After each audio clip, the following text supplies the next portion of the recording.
Oke, baik. Selamat pagi anak-anak. Pagi, Pak. Apa kabar hari ini? Baik, Pak. Wah, luar biasa.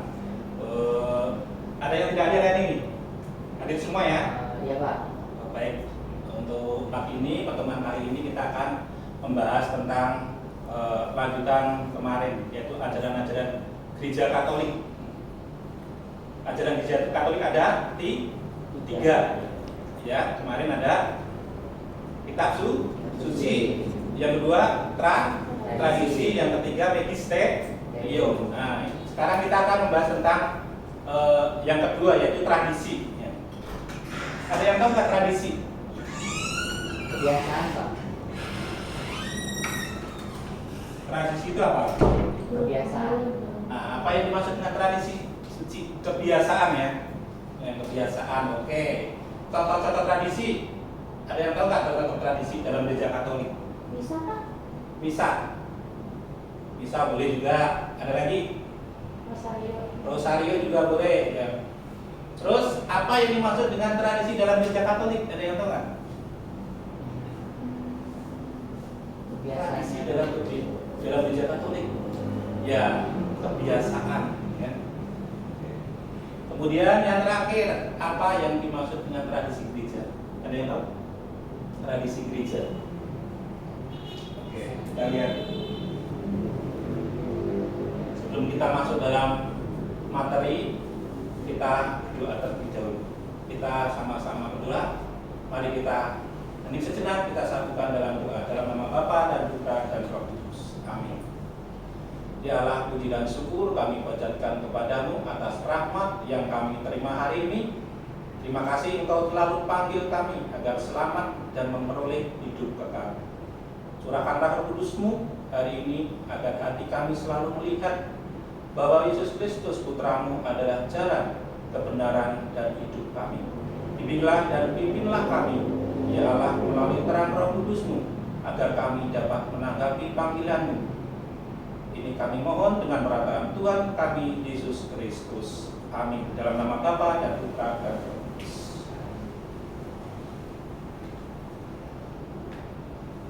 Nah, kita lihat gambar ini. Gambar apa yang tahu? Ini gambar apa nih? Ada yang tahu nggak?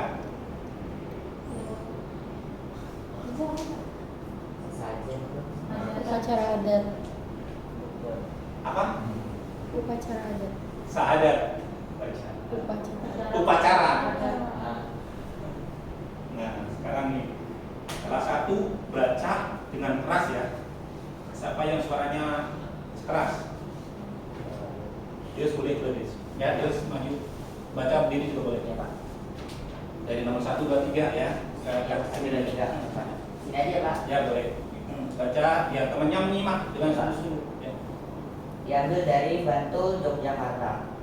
Ketika matahari mulai condong ke barat, hari Kamis tanggal 21 Juni sekitar pukul 4 sore, ratusan orang dewasa yang mayoritas laki-laki duduk bersila di atas ikat yang digelar pada rerumputan dan lapangan di komplek gereja Hati Kudus Tuhan Yesus yang dipenuhi pepohonan yang rindang di Desa Ganjuran, Kabupaten Bantul, Daerah Istimewa Yogyakarta.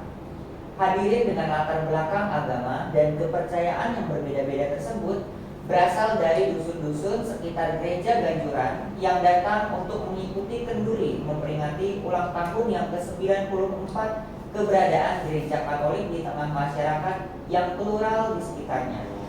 Dipandu seorang pembawa acara berbahasa Jawa, mereka melaksanakan kenduri dan doa bersama dipimpin oleh 6 pemuka agama berbeda.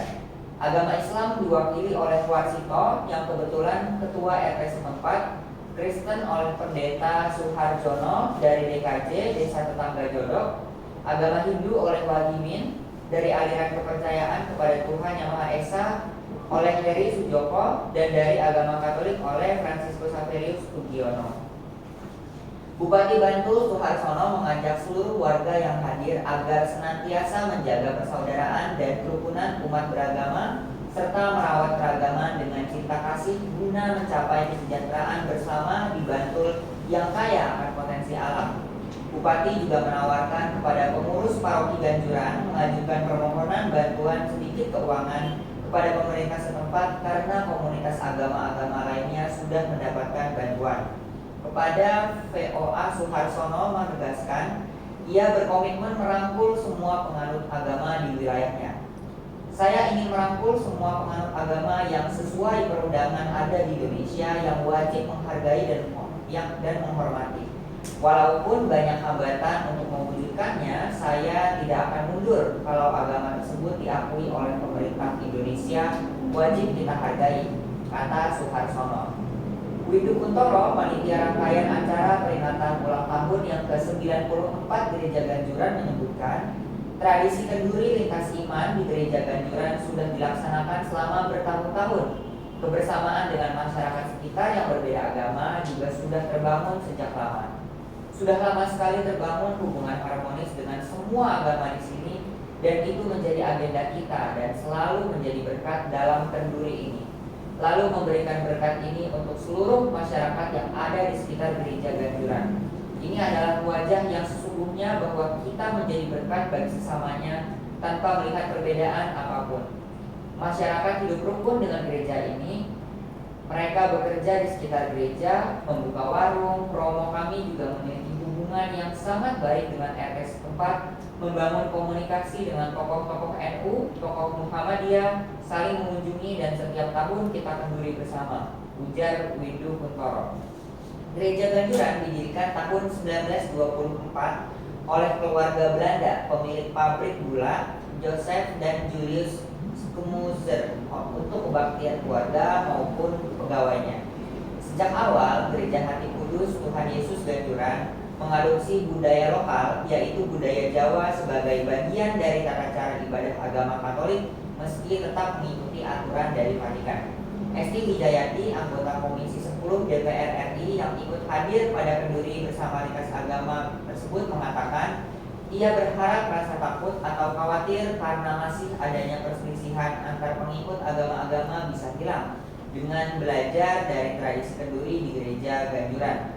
Setidaknya dengan acara kenduri bersama ini, kita punya harapan besar dari Gereja Ganjuran akan tersiar meluas ke seluruh Indonesia betapa kebersamaan yang dibangun atas dasar persaudaraan, kebineka tunggal ikaan ini menjadi berkah dan karunia bagi bangsa Indonesia membangun bersama Republik ini, sehingga kekhawatiran yang mungkin muncul atau masih ada mengenai bagaimana kelompok yang satu tidak memberi ruang kepada kelompok lain ini akan hilang. Jelas Esti Wijayati.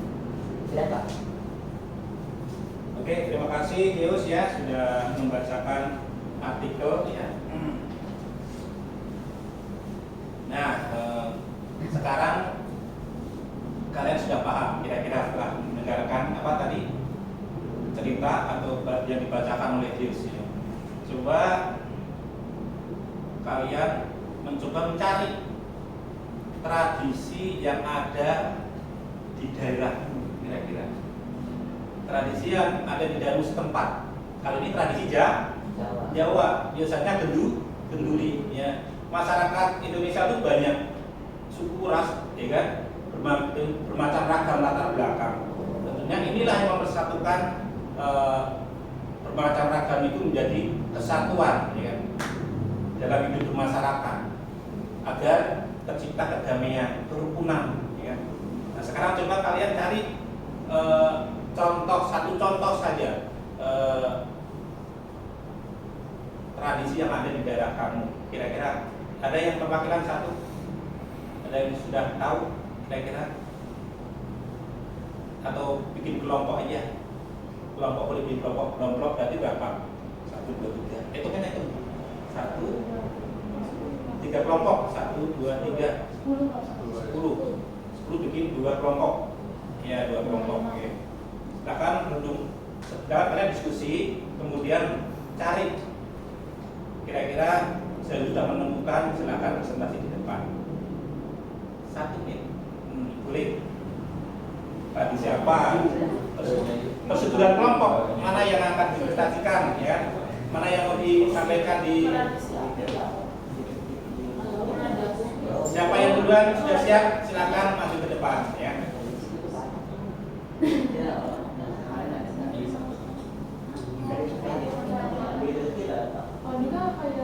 Iya, jelas tradisi kamu di daerah kamu apa?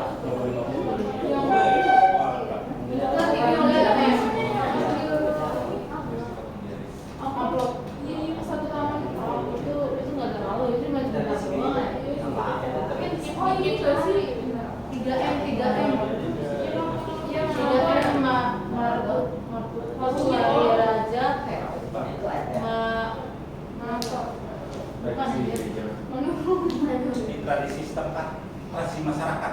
Menurut- Belum, nanti berikutnya baru kita bicara tradisi gereja. Sekarang tradisi masyarakat setempat yang kamu alami, misalnya kalau Jawa Sungai, Maria Raja, ya.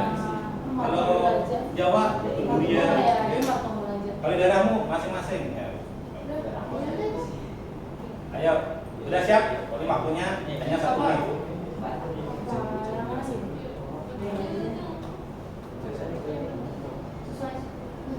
Kelompok sudah siap, langsung berdiri.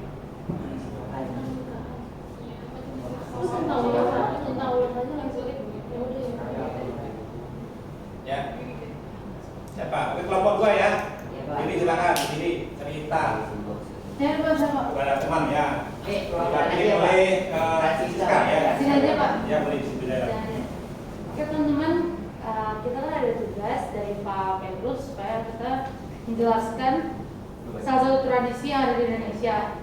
Nah, dari kita kelompok 2 mau bawa tradisi acara Mangulusi dalam suku Batak. Apa sih guys itu acara Mangulusi? Jadi Mangulusi itu ada saat pernikahan Batak. Jadi Mangulusi itu dimana ketika pengantin pasangan pria dan wanita itu dikasih ulos oleh pihak keluarga.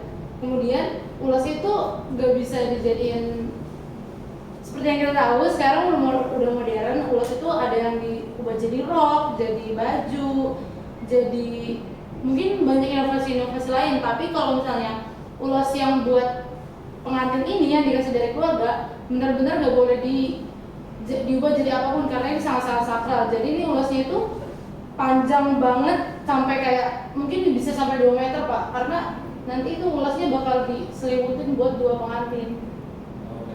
Jadi pengantin cewek cowok terus ditutupin ulos gitu Pak. Terus ulasnya itu dipakai terus selama pernikahan, bahkan itu ulasnya ditumpuk-tumpuk karena dari keluarga kan dari pihak ayah ibu juga banyak gitu Pak.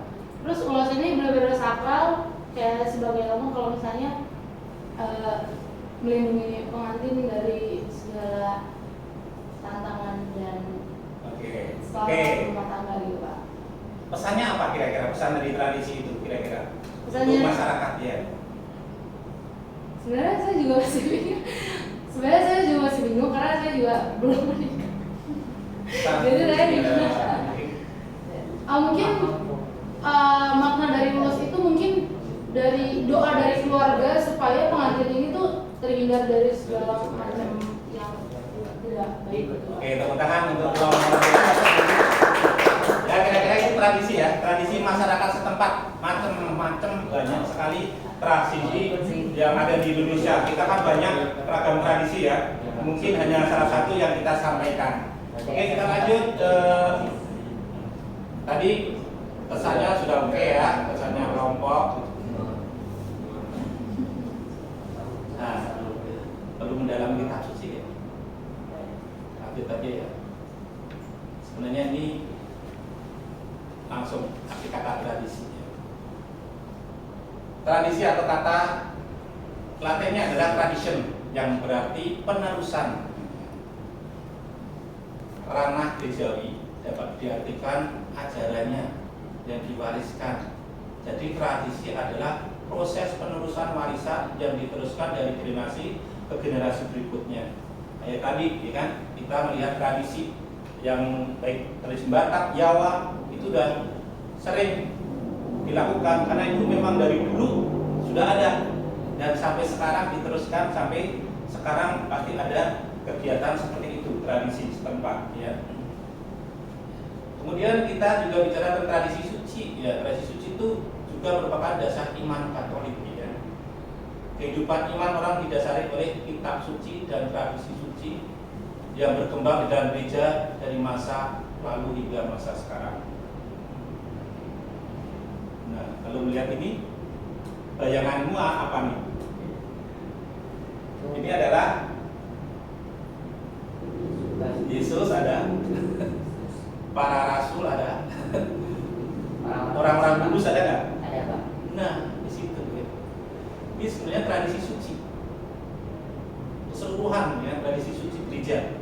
berpusat pada Yesus Kristus.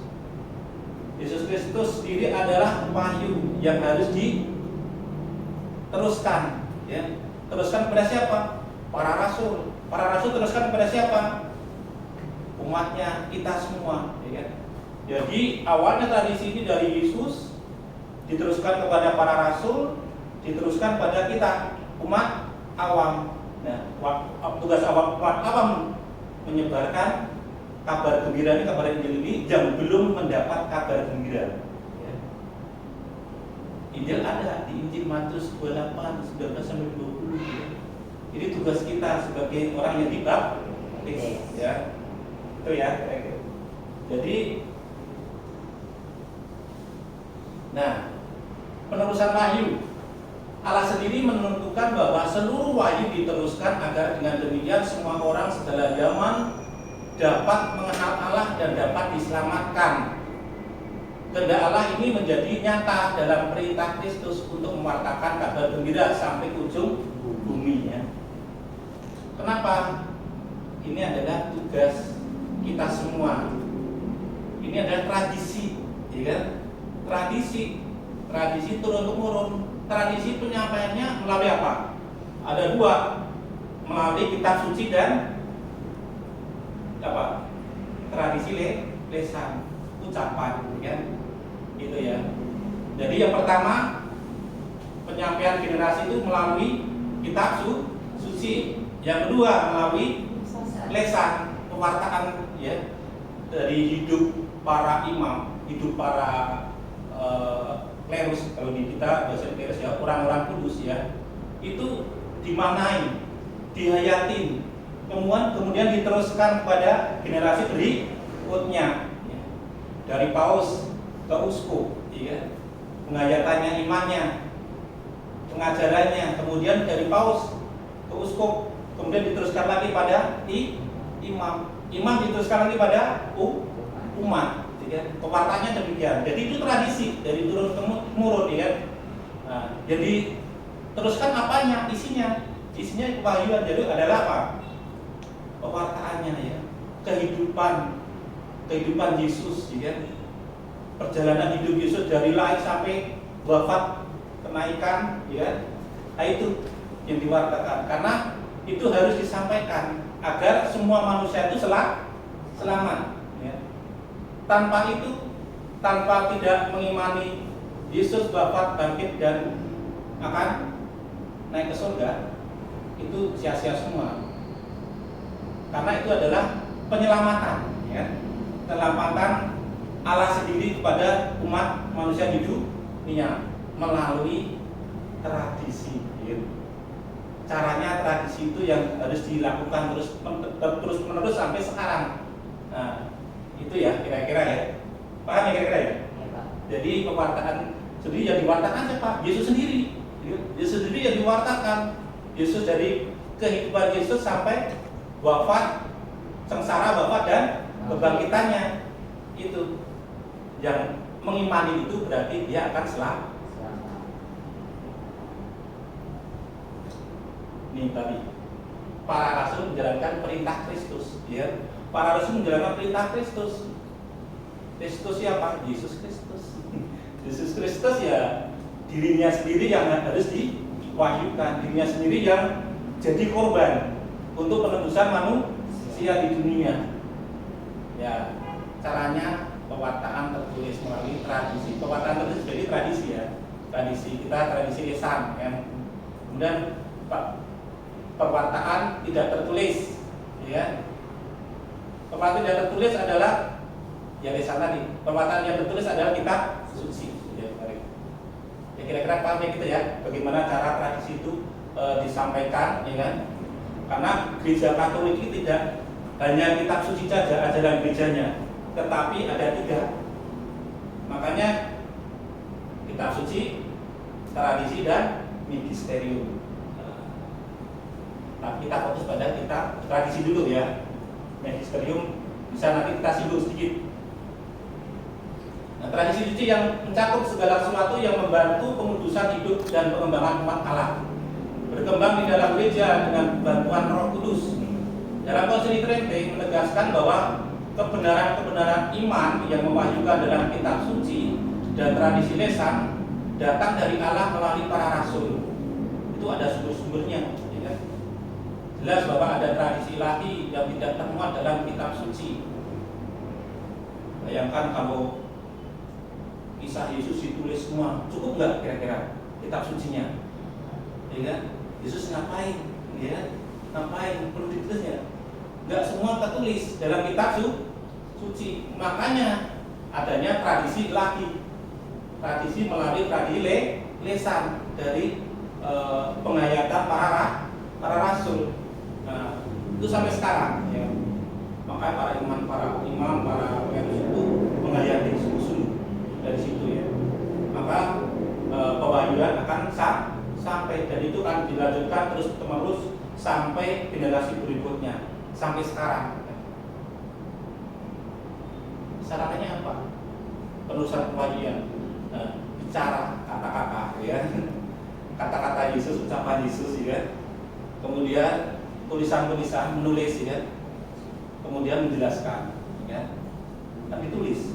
Para rasul mendengarkan, menyanyi, tulis ya, kemudian dijelaskan ya, apa yang ada, kegiatan apa, kehidupan Yesus seperti apa, ditulis. Kemudian disampaikan lagi generasi berikutnya, dari Allah ke manusia. Apa yang akan disampaikan, apa yang didapat dari para rasul itu disampaikan lagi berikutnya. Nah sekarang itu para rasul penggantinya adalah paus. Dulu kita mengenal 12 rasul, pimpinan terakhir Petrus. Petrus meneruskan kepada paus yang pertama sampai berikutnya, sampai sekarang paus yang terakhir. Itu adalah sebenarnya para pewarta ya. Mereka adalah yang tugasnya mewartakan, meneruskan generasi berikutnya ya.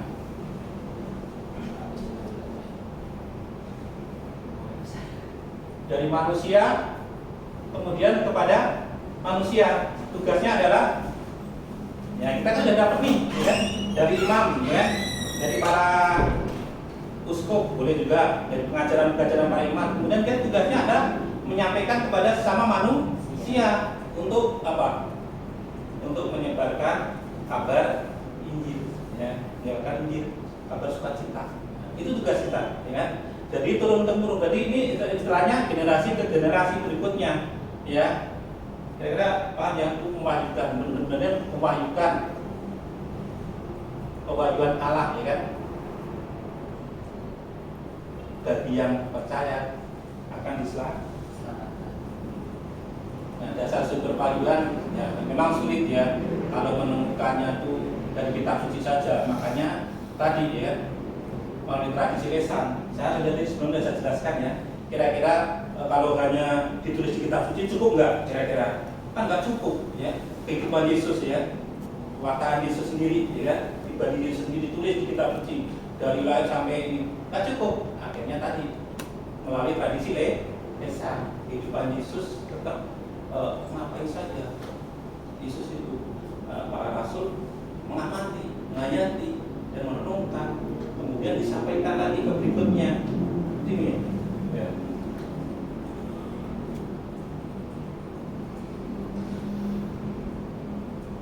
Ini saya lewatin aja ya. Ayat-ayat yang mengandung gagasan tradisi kalian nanti bisa cari sendiri, dibaca ya. Bisa 2:42, 1 Korintus 1:15, 1 Korintus 15, 3, 2 Tesalonika 2:15, Yohanes 20 ayat 30, Yohanes 21 ayat 25. Kalau sekarang bisa dibuka nih perwakilan 1, 2, 3, 4, 5, 6.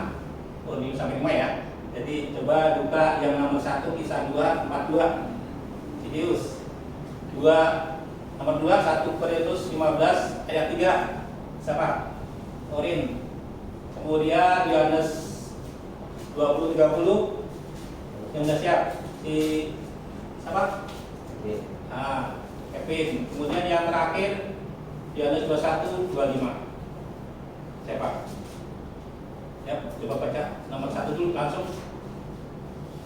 Satu Deus. Baca. Yang dua Pak.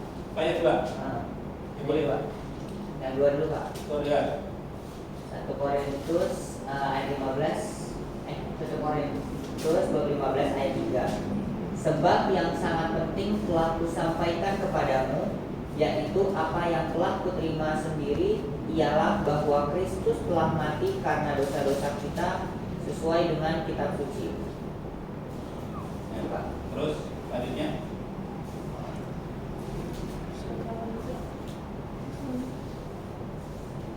Oke, coba kaki. Tadi apa? Ayat berapa? Yohanes 20. Ya, ayat Yohanes 20. Maksudnya Injil ini dicatat. Memang masih banyak tanda lain yang dibuat Yesus di depan mata murid-muridnya yang tidak tercatat dalam kitab ini. Tetapi semua yang tercantum di sini telah dicatat supaya kamu percaya bahwa Yesuslah Mesias, Anak Allah, dan supaya kamu oleh imanmu memperoleh hidup dalam nama. Nah, ada lagi. Karena Yohanes 21:25. Yohanes 21 ayat 25. Masih banyak hal-hal lain lagi yang diperbuat oleh Yesus. Tetapi jikalau semuanya itu harus dituliskan satu persatu, maka agaknya dunia ini tidak dapat memuat semua kitab yang harus ditulis. Nah, itu tadi yang dimaksud di arah ke tradisi ya. Kalau ditulis semua nggak cukup, ya kan? Kitab suci. Makanya ada tradisi lisan. Melalui tradisi itu diteruskan atau dialihkan ke generasi berikutnya melalui ajaran-ajarannya. Nah, ya, ajaran-ajaran siapa? Ajaran-ajaran para magisterium, ya. Ajaran yang tidak tertulis itulah yang kita sebut tradisi tadi ya. Pokoknya tradisi itu ajaran yang tidak tertulis, yang kebiasaan, yang sudah dari dulu ada sampai sekarang ada dan akan datang ada, yaitu tradisi. Ya. Kira-kira paham ya? Nah, tradisi gereja merupakan kekuatan yang terus hidup dalam gereja, yang dengannya kebenaran-kebenaran dalam kitab suci dapat dijaga dan diselamatkan. Coba lihat gambar. Itu gambarnya apa? Itu yang pertama. Yang gambar ini yang pertama apa? Ini tradisi suci ya. Tradisi suci adalah ini para uskup ya berkumpul ya. Nah, biasanya tabisan atau mengadakan konsili ya. Itu tradisi suci ya. Kemudian yang di bawahnya itu gambar apa? Kelahiran di Yesus. Natal. kita merayakan hari Natal. Itu tradisi gereja Katolik. Hari Natal kita selalu merayakan. Sebelah kanannya adalah orang yang sedang pegang rosario, berdoa rosario. Jadi tradisi dari dulu sampai sekarang banyak yang melakukan doa rosario, itu tradisi. Dan kita juga wajib meneruskan untuk tradisi rosario ini kan. Yang atasnya adalah sakramen. Kita mengenal 7 sakramen. Sakramen apa yang pertama? Nah, ada lambang air itu baptis, ada lambang burung dan api itu lambang apa? Krisma, ya. Kemudian ada apa? Piala adalah dan hosti, ya. Ekaristi. Kemudian salib, lambang pertobatan, sakramen tobat. Kemudian cincin lambang perkawinan, ya. Sakramen perkawinan. Kemudian ada stola, itu lambang imamat, ya. Sakramen imamat. Yang terakhir adalah sakramen pengurapan orang sakit, ya. Jadi Gereja Katolik mengenal tradisi 7 sakramen, ya. Itu yang harus kita pahami dan kita kenal, dan kita harus meneruskan ke generasi berikutnya, ya. Nah, tradisi di dalam gereja merupakan pewaris dari segala ajaran hidup serta ibadahnya. Hal itu terus ya hingga ke seluruh generasi.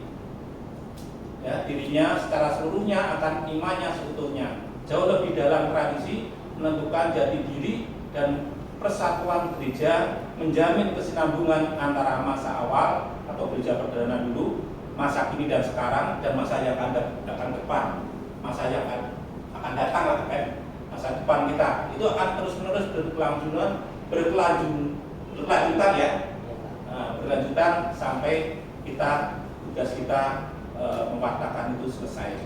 Dan tugas kita selesai diteruskan dengan generasi berikutnya. Tradisi gereja adalah kenyataan yang terus hidup dan menyimpan pengalaman iman semangat yang telah diterima, diwartakan, didayakan, dan diwariskan. Nah, selain tadi juga ada tradisi lain juga nih, tradisi suci yang belum kita sebutkan, yaitu apa? Yang paling kanan, kiri dan kiri. Itu gambar apa? Pembasuhan. Nah, itu apa? Tadi Kamis Putih. Kamis Putih, kemudian yang tengah Jumat Agung. Jumat Agung. Nah, itu tradisi gereja Katolik juga. Setiap Jumat Agung kita merayakan wafatnya Isa Al-Masih atau Yesus Kristus ya. Kemudian Paskah itu kita merayakan, misalnya apa? Kita apa? Ayo Paskah. Paskah kita menghias kalau merayakan Paskah ya kan. Yesus sudah bangkit, ya kita merayakan ya kan. Kebangkitan Yesus, kemenangan Kristus ya kan, Yesus sendiri ya. Dari maut. Kemudian ini apa nih? Yang terakhir. Ini adalah tanggal liturgi. Ya. Kita dengan tanggal liturgi kita bisa terus menerus ya. Nanti dilanjutkan juga ke jenis berikutnya. Tanggal liturgi kita ini sudah jadwal gereja ya kan. Jadwal gereja, kegiatan gereja sudah diatur ya kan. Sudah ada jadwalnya dari A sampai hari terakhir. Nah, pengungkapan tradisi dalam gereja secara resmi terjadi melalui kitab suci, dalam syahadat, ya, dalam liturgi, dan dalam sakramen gereja, serta dalam rumah doktrinal dari kuasa mengajar gereja yang tertinggi. Ya. Jadi ungkapannya kita biasa di misa kita mengucapkan apa? Kalimat syahadat itu juga tradisi suci. Ya. Kemudian liturgi, tata liturgi dengan cara duduk, berdiri, ya, itu bagian dari liturgi, itu sudah diatur, ya, sudah tradisi, ya. Kemudian rumusan doktrinal juga, ya, sudah tradisi juga. Maksudnya apa? Sudah tradisi dari dulu sampai sekarang sudah didoktrin bahwa Allah pencipta dunia ini. Allah Bapa, Allah pencipta alam semesta, bahwa Yesus Kristus Sang Penebus, ya, bahwa siapa? Allah Roh Kudus yang memberi kita semangat, mengorbankan, ya, memotivasi itu Roh Kudus ya. Kemudian bahwa Maria melahirkan Yesus, ya, bahwa Maria dikandung tanpa bahwa Maria diangkat langsung ke surga. Itu udah dari sana sudah didoktrin segitu ya. Nanti kamu meneruskan berikutnya yang itu. Maria itu melahirkan Yesus, ya, dari dulu sampai sekarang, ya. Maria melahirkan Yesus dan sebagainya. Itu banyak sekali. Nanti kalian cari di buku-buku lain tentang doktrin yang diajarkan. Ya, kuasa mengajar gereja tertinggi. Ya. Jadi nanti mengarah pada kuasa mengajar siapa dia? Ciri-ciri tradisi suci. Nah, jelas kan. Antiquitas apa artinya? Kuno. Orang bilang kuno. Dari dulu sampai sekarang begitu aja, ya kan? Ya kan, kuno nih, gereja Katolik kuno. Jangan saja, itu tradisi suci kan. Tetap harus dilaksanakan sebenarnya kan. Keputusan bersama, memang harus keputusan bersama. Ini sudah disetujui oleh para magisterium, ya kan? Para bapak gereja. Ya, setuju, oke. Dilanjutkan ke generasi berikutnya. Berlaku untuk umum, semua gereja melakukan dengan sama tradisi. tadi ya, termasuk tradisi suci, doktrin yang diajarkan gereja melalui konsili-konsili. Yang kedua, doktrin atau ajaran yang diajarkan oleh Bapak Paus selaku penerus Rasul Petrus dan yang juga diajarkan oleh para uskup dalam kesatuan dengan Bapak Paus. Ketiga, tulisan pengajaran dari para Bapak Gereja dan para orang kudus Santa Santo yang sesuai dengan pengajaran magisterium. Yang ketiga, katekismus Gereja Katolik. Yang keempat, kemudian yang terakhir liturgi dan sakramen-sakramen. Itu yang termasuk tradisi suci. Ya, tadi sudah saya sampaikan, Pak. Ya. Jadi Santa Santo itu juga memasukkan tradisi. Kita kan punya pelindung Santa Santo ya. Nah, ini tulisan dia tradisi. Buku katekismus gereja punya liturgi dan sakramen tadi sudah kita sampaikan ya. Tata liturginya juga masuk tradisi. Nah, pengajaran para rasul ya, contoh ajaran tradisi ya. Allah Tritunggal saya jelaskan tadi, Bapa pencipta alam semesta. Kemudian Putra adalah Sang Penebus ya, Yesus ya. Dan Roh Kudus yang memberi semangat, menghidupkan, mengubahkan dalam jiwa Yesus sendiri ya. Kemudian api penyucian juga bicara penyucian juga, kemudian sakramen-sakramen sudah saya sampaikan tadi 7 sakramen membahas tentang tradisi suci ya. Kitab suci juga termasuk ya. Kitab suci kita ada apa? Perjanjian Lama ada 46, Perjanjian Baru ada 2. Lanjut aja waktunya ya. Jadi bisa baca langsung magisterium apa magisterium. Kita lanjut minggu berikutnya kita bicarakan magisterium. Oke ya. Karena waktu kita lanjut. Oke, kita tutup dengan doa. Mari kita sejenak kita berdoa terlebih dahulu agar apa yang kita dapat hari ini berguna bagi kami, bagi sesama dan bagi kemuliaan nama kita. Mari kita doa dalam nama Bapa dan Putra dan Roh Kudus. Ya Tuhan Yesus Kristus, Engkau mengenal diriku, namun aku belum sungguh mengenal Engkau. Engkau dekat padaku, namun aku jauh darimu. Sekarang aku ingin mengenalmu lebih dekat ya Tuhan. Mohon tuntunlah aku ya Tuhan Yesus. Bimbinglah aku agar dapat mengenal Engkau, Sang kebenaran yang memberikan kehidupan kekal. Sebab Engkaulah Tuhan yang hidup sekarang dan selama-lamanya. Amin. Dalam nama Bapa dan Putra dan Roh Kudus. Terima kasih atas kebersamaan hari ini. Kita minggu depan kita bahas tentang ajaran gereja yang ketiga, yaitu magisterium. Oke, selamat pagi, selamat belajar, tetap semangat. Terima kasih Pak.